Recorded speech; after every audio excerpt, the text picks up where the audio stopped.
मुख्यमंत्री माझी लाडकी बहीण योजनेबाबत एक महत्त्वाचा अपडेट समोर आला आहे। अनेक महिला सध्या एकच प्रश्न विचारत आहे की 1500 रुपयाचा हप्ता कधी येणार।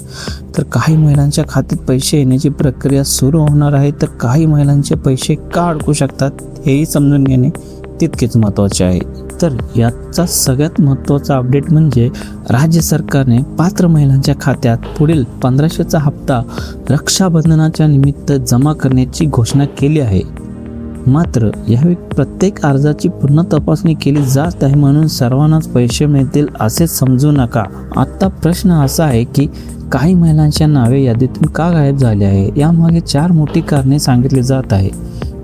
यातील सर्वात महत्त्वाचे कारण म्हणजे एक KYC पूर्ण नसणे, दुसरं आधार कार्ड आणि बँक खाते लिंक नसणे, तिसरे अर्जामध्ये चुकीची माहिती असणे आणि चौथे पात्रता निकष पूर्ण न होणे। यापैकी एक जरी कारण लागू झाले तर तुमचा हप्ता थांबवू शकतो।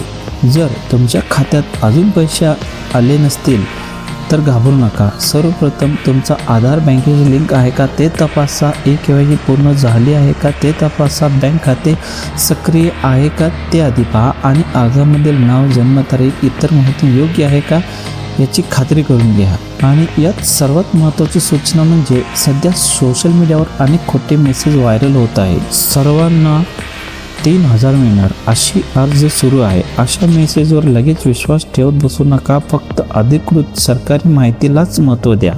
तर जर तुम्ही पात्र असाल आणि तुमची सर्व पडताळणी पूर्ण असेल तर पुढील 1500चा हप्ता तुम्हाला रक्षाबंधना दिवशी नक्की जमा होईल। आणि हा व्हिडिओ तुमच्या कुटुंबातील आणि गावातील प्रत्येक महिलेसोबत शेअर करा। अशाच सरकारी योजना आणि महत्त्वाच्या अपडेटसाठी आपल्या चॅनलला सबस्क्राईब करायला विसरू नका। धन्यवाद।